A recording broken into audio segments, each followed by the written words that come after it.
without you. Live from Augusta, you're watching News 12, live at 5. Good afternoon. Thanks for joining us. I'm Zana Halliburton, and we start with weather, where we're taking a look at our radar. Storm still... Where you coming up in just a bit. Okay, stay safe on the roads. Thanks, Riley.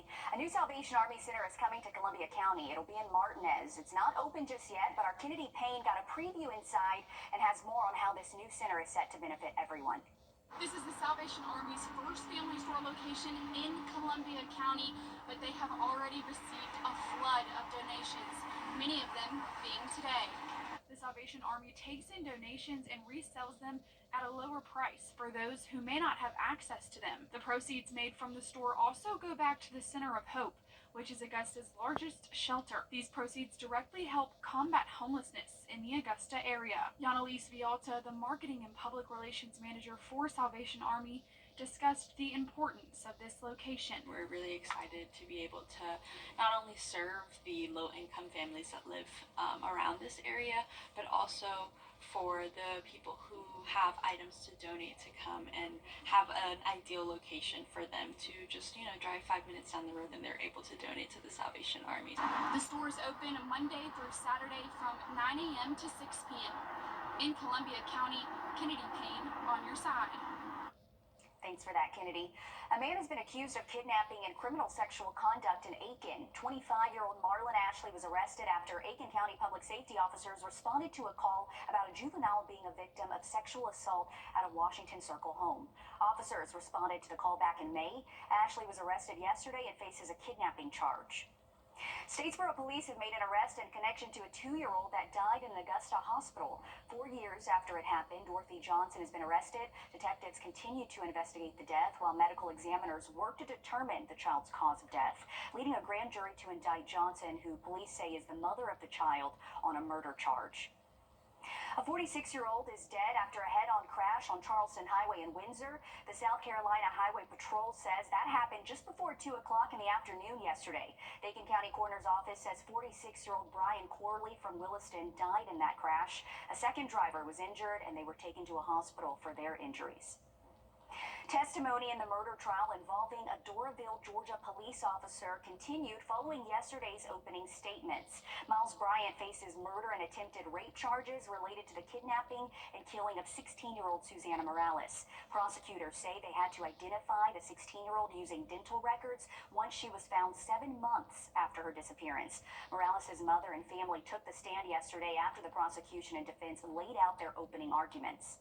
He used his badge and he used his position to satisfy his own sexual desires. He is a cop who turned into a killer. It's fine to hate Miles Bryant. You can hate him all you want. However, I'm going to ask you to return a verdict that holds him accountable for his actions, but it's not murder. The trial is expected to last 2 weeks. Clinical trials for a new COVID drug are starting soon in South Carolina, and each step of the research and development will stay in the state. Lawmakers back in the 2022-23 legislative session invested in a nebulizer treatment for respiratory illnesses. That would include a new way to treat COVID. That research is happening at the Medical University of South Carolina. I think this is important for building the clinical trials infrastructure across the whole state, because some of the phase 1 work, it requires that you take a drug and stay in an area and take your bloods and clinical samples for the next 12 to 24 hours, and that infrastructure just hasn't historically been in South Carolina the way it is now. The drug could also be used for other illnesses like pneumonia and RSV as the development continues. Well, 80 years ago today, the course of history changed forever. Still ahead, a student from Georgia is set to join a major Navy program. We're going to hear from the aspiring aerospace engineer right after the break.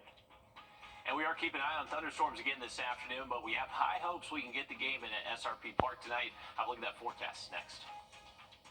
Time and temp, brought to you by your First Alert weather team.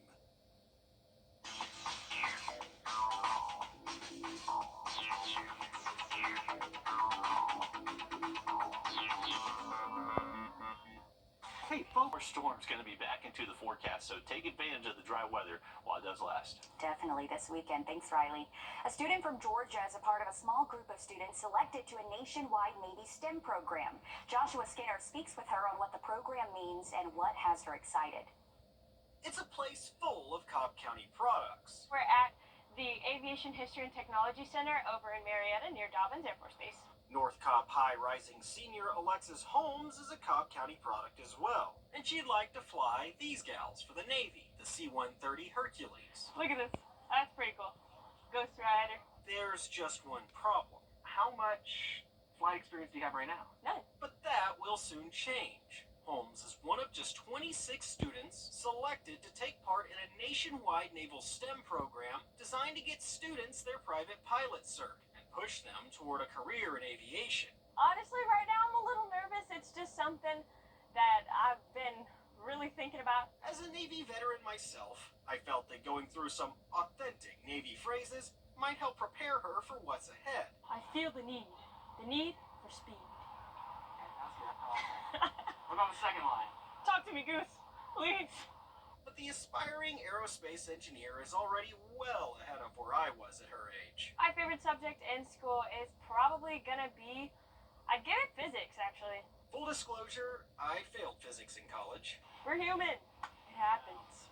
The program is in Delaware, lasts 8 weeks, and has a scholarship price tag of $30,000.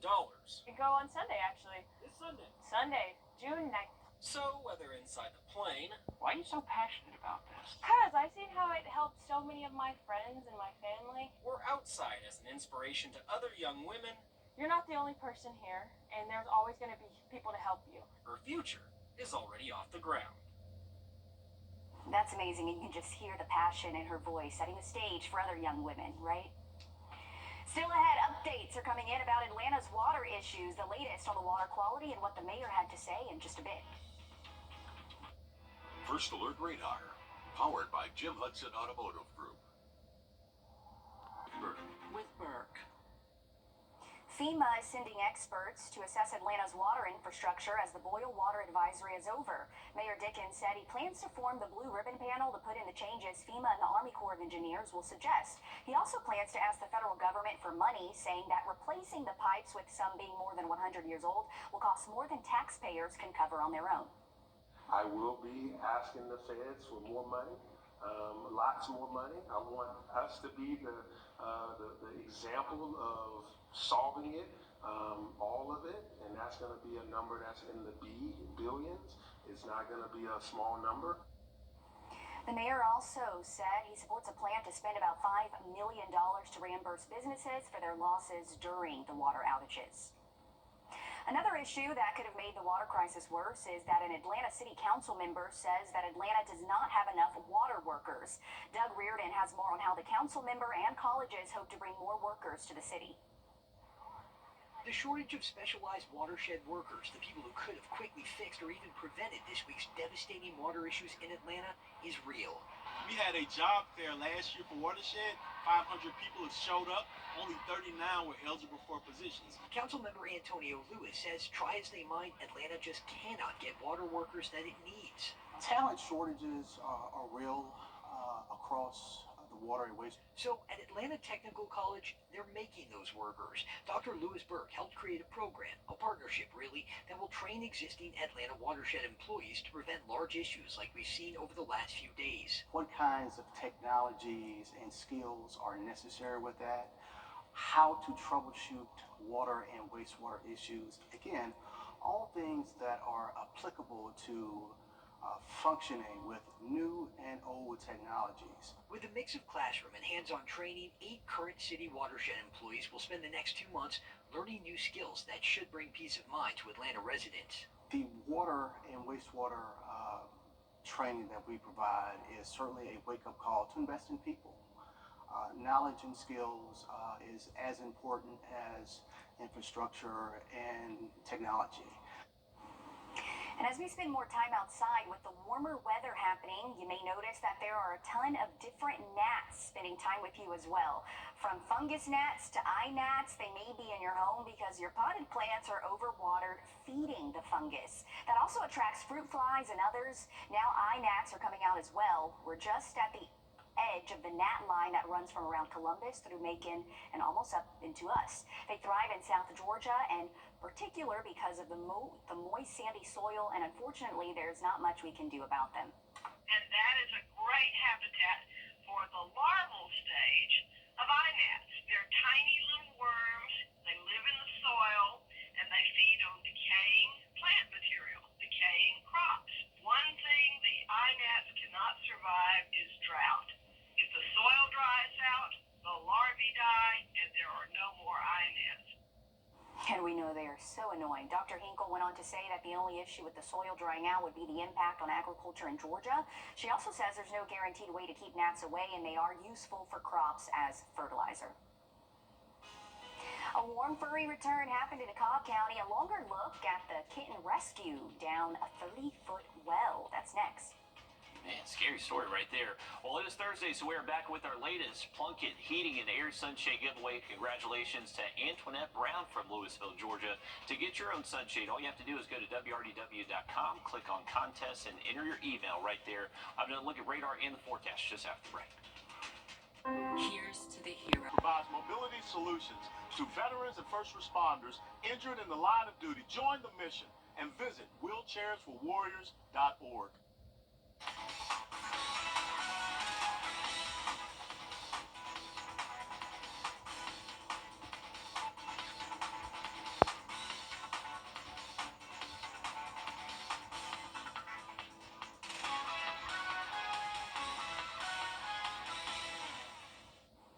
Well, take a look at this. The long way down, that's about 30 feet you're taking a look at. Cobb County fire crews went down to rescue kittens trapped in the well. They were able to pull both kittens out safely and return them to their owners. Thankfully, that happened.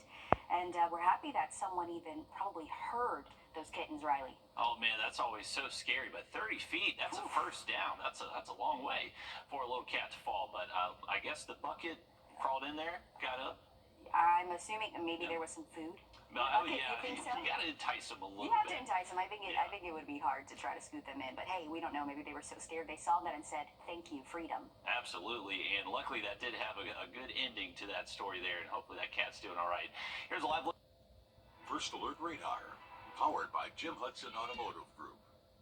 When you visit or work with Parker's Kitchen, your support makes a difference. You've helped us rank as best workplace in America. None of this happens without you. Thank you. You're watching News 12 live at 5. Continues. Good afternoon. I'm Zana Halliburton. This just in, Swainsboro City Councilman Quantavious Foster Sr. has announced on his Facebook page that he has been suspended from his council seat. In a quote from his Facebook page, Foster said, "It is with a heavy heart that I must share the news of my suspension from my city council seat by City Attorney John Levis. Typically, a vote by fellow council members would determine such actions, but he made the decision unilaterally." Foster was sworn in early this year. We're working to learn more on the circumstances of his suspension. Taking a look. We're heading our way tomorrow in just a bit. Thanks, Riley. A sole finalist has been named for Augusta University's next president. Russell Keene was named the sole finalist by the Board of Regents today. Current president Brooks Keel retires at the end of the month.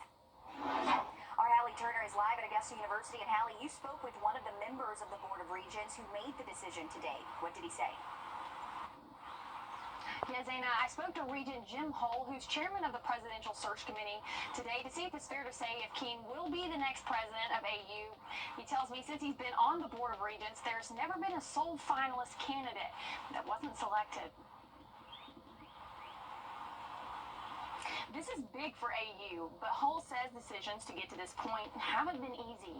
A national search takes time, and the board must sift through each applicant fairly. But he says when it came down to it, what stood out the most was Russell Keene knows Augusta. He knows higher education because he's been in it for more than 20 years. But most importantly, he knows this school and has the skills to continue the legacy Dr. Brooks Keel has built for the last 9 years.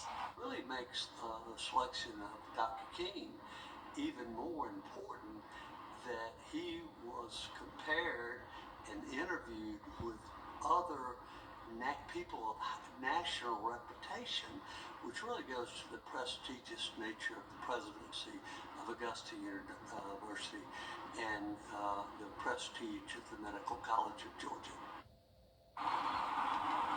Now, coming up all new tonight on News 12 at 6 o'clock, we're learning more about why Keene could be the perfect match and how he'll keep Augusta University growing upwards. Okay, thank you for following this for us, Hallie. Change coming to Augusta University. Swainsboro City Council member and Greater St. James Missionary Baptist Church deacon John Eric Parker has died. Parker was born September 7th in 1968 in Swainsboro. He served in various roles with the community. Parker was a member of Masonic groups, the Emmanuel County NAACP, along with being in public office as Emmanuel County Parks and Rec Commissioner, Public Works and Fire Commissioner. He last served as Mayor Pro Tem in 2010 and 2016 and was in that capacity when he died after an extended illness last Saturday. Services will be this Saturday at 2 o'clock at the Swainsboro Auditorium. Overdoses are going down for the first time in more than a decade around the nation. That's happening even faster in Georgia. Abby Kasouris reports on the toll the fentanyl crisis is having on Georgia families and how they're trying to save others. So this one is the broken chains of addiction. This keeps me going. Zanita Jones got this tattoo in honor of her husband, Nicholas. She says as a recovering addict, she had hoped rehab could help her husband too. He died of a fentanyl overdose at 22 years old. Okay, he's gonna get better. He's gonna come home and I'll have him back. And now I don't even get that opportunity. Bruce Guthrie says his son Cody started taking painkillers after a high school football injury and never stopped until he died of an overdose at 29. I remember standing outside the hospital and I made myself wait until they wheeled his body out of the van in a body bag. And I made myself watch that. I made the decision there. Either I was going to fight or I was going to die right behind him. Now he talks to high school students to warn them. When I was at Carrollton High School, that I opened up to questions, and the one that doubled me over was a teenager asking me, how do I help my friend who's in addiction? Overdoses are the #1 cause of death for people 18 to 45. Jones and Guthrie using their free time advocating for change. After years working within their community, they're optimistic. A new report from the CDC found overdose deaths are down nearly 6% in the last year. But it's still way too many. One is too many. Along with enforcement to hold drug dealers accountable, Police Chief Joel Richards says a federal grant helped pay for these signs. We have the resources for mental health, substance abuse. We have it here. It's just homelessness. You know, we have a lot of resources for homelessness. It's just getting people to use them. They say they won't stop until the number of deaths reaches 0. In Carrollton, I'm Abby Kasouris. Thanks, Abby, for that. In Aiken County, the Sheriff's Office held a graduation ceremony for several inmates today. The inmates at the graduation ceremony earned their GEDs during the school year and were celebrated today. They graduated in the Aiken County Detention Center. The classes help inmates learn life skills that can help them when they get out. The United Way of Aiken is helping students and parents stay ready with school supplies while they're on summer break. They held a Stuff the Bus event today at the Sam's Club off of Jefferson Davis Highway. That was collecting supplies, including flash drives, earbuds, paper, and more. Some of those were available to buy directly from Sam's. One volunteer spoke about the turnout from today's event. Today, we've seen an overwhelming amount of generosity from people just getting to see the bus. They're excited about our supply drive event, and so many people have just gone inside Sam's Club and purchased supplies for us to be able to give to the teachers and the students going back to school in July. The Stuff the Bus was for today only, but the United Way of Aiken is taking donations to help students in the Aiken County Public School District as well as the United Way office. Well, we did see some thunderstorms here over the last hour, but those are pushing off towards the east, and we're looking a little bit better heading into tonight. Have that full forecast next. The weather's been a little crazy today, but the sun is out at SRP Park. Right after this break, I'm going to have a live interview with head coach Jimmy Lewis right before his Harlem Bulldogs are being honored by the Green Jackets tonight for winning back-to-back state championships. Time and temp, brought to you by your First Alert weather team. These don't stick around too long. We should drop back down to the low 90s early next week, but those storm chances back in play by Monday. Thanks for that, Riley. Winning one state championship is impressive, but finding a way to go back-to-back is truly something special. News 12 Sports Director Dan Booth joins us live from SRP Park, where the Green Jackets are preparing to celebrate the Harlem baseball team's recent success before tonight's game. Dan. Thank you, Zaina. And the Harlem Bulldogs have a 73-2 record over the past 2 seasons with 2 state championships to prove it, which is just beyond impressive. And I'm joined now by head coach Jimmy Lewis. Coach, how special of a night is it for you guys? Don't you can come out here, not only enjoy a good ball game, but have your team honored by a pro ball club like the Green Jackets? Well, it's an honor for the Green Jackets to let us come down on the field and, recognize us for what the kids have done. They're really excited about it, and they just think it's a great honor for a minor league baseball team to actually acknowledge what they've done this year and the last 2 years. Yeah, especially because, so many kids grow up loving the game and have wanted the opportunity to potentially make it to the show, right? So this is an awesome opportunity here tonight. And when it comes to all that team success, it also brought a lot of personal success for a lot of players and yourself included. You're currently at 898 wins, 2 wins away from 900 your career. With all your time at Harlem, what does that mean to you? Well, it means a lot to have had teams, that played, listened to us, and played and did what we tried to coach them to do. And then the result is they've won a lot of games. They've won 898. As I've told you many a times, I haven't won one in a long, long time, since 1970. But they've done great. It means a lot for the community. People back us. We've got the greatest fans on the face of this earth. Wherever we go play, they're already there waiting on us. And they pull for us. It means a lot when you go to a state championship and you outnumber the opposition's fans by 15-1. That's a good bit. And to that point, Harlem travels. We know we're going to see a lot of fans out here tonight. And, we've talked a lot about the work ethic of your team and just how this team has just been different than past years, especially the last couple in general. Do you have any advice for any young ball players out there who want to be in your players' shoes some days and not only win state championships, but have the opportunity to go play college ball? Well, the biggest advice I can tell them is to work and continue to work and never stop working, even if they do reach the professional levels. They've got to keep working because somebody's going to try to take their job. But if they'll listen to the coaches, have a good work ethic, a good attitude, a good positive attitude, and work, and then follow their dream. Don't never give up on it. Coach, thank you for your time. Congratulations again. And appreciate it. It's just been such a fun ride being along the ride with you guys and everything that Harlem has accomplished. So, Zaina, it's just, once again, awesome opportunity for the Harlem Bulldogs tonight. Okay, and we're just rooting for them, and some great advice there from Coach Lewis. Certainly, his advice is working because his team is really taking state again. So thanks so much for sharing that, Dan. And we are just so happy for them. A reminder, first pitch between the Green Jackets and the Myrtle Beach Pelicans is at 7:05 tonight. So you still have time to get out there. Well, after a drowning on Tybee Island this week, the Good Samaritan that helped the man who survived has been found.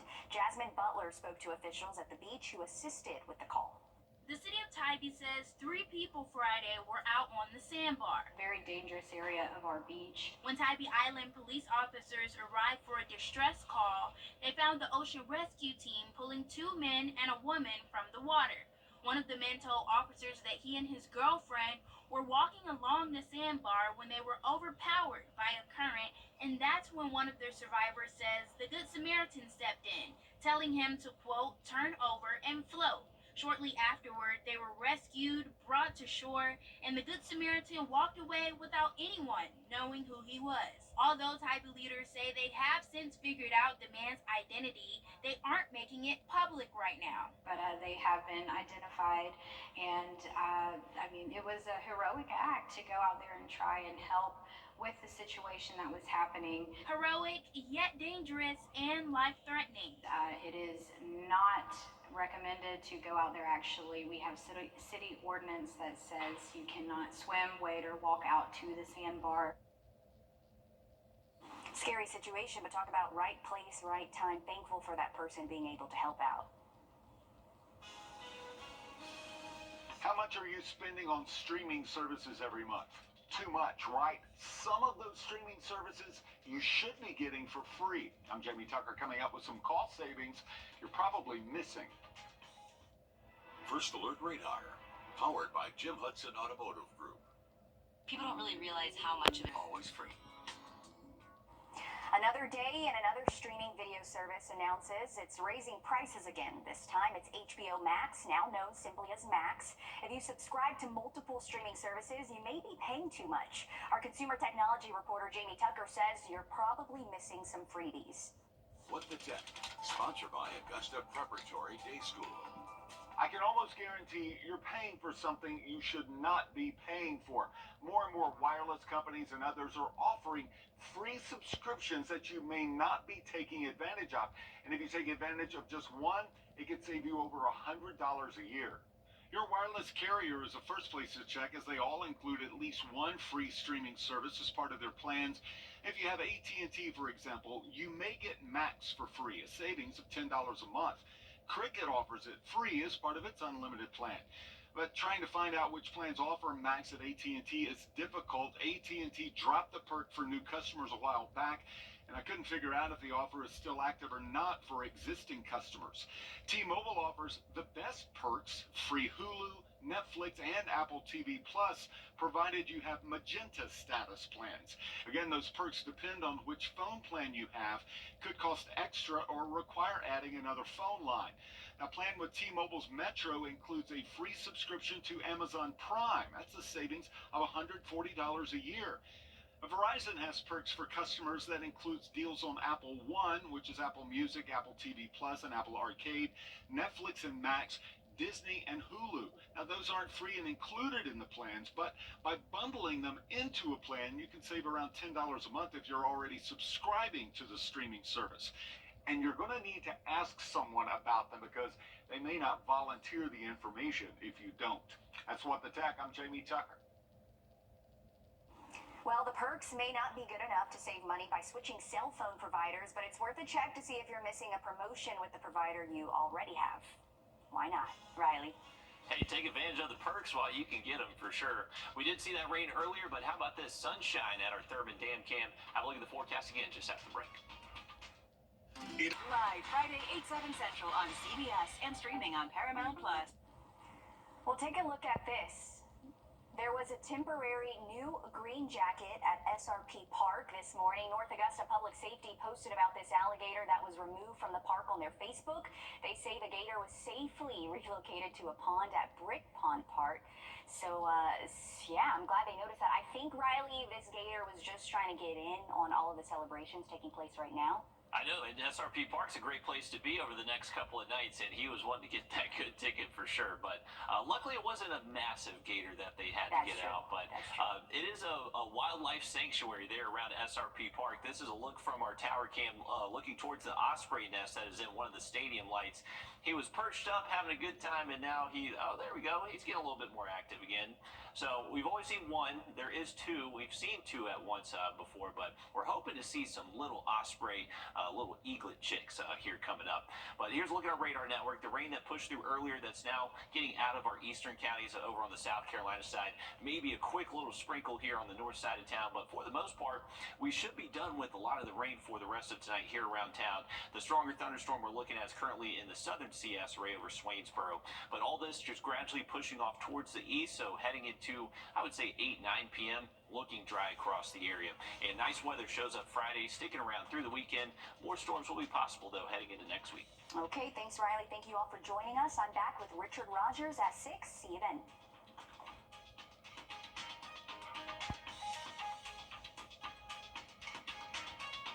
This is not you. It's not me. Real people, real problems, real life solutions. Investigate TV Plus. Please join me for a live educational webinar where I'll break down every aspect of Medicare. I promise you'll walk away feeling confident and prepared to take the next step on your Medicare journey. It's free to join, and you can sign up right on our website, ru64.com. Imagine the excitement of graduation day. 12 years of hard work are about to pay off. You both imagine his future, the possibilities, his dreams. Imagine that celebration turning into fear and confusion when the oncoming driver fails to yield. Imagine that future on hold with constant doctor visits and medical bills. The team at George Sink Injury Lawyers has collected millions for clients just like you. We're here to help. Just call all 9s now.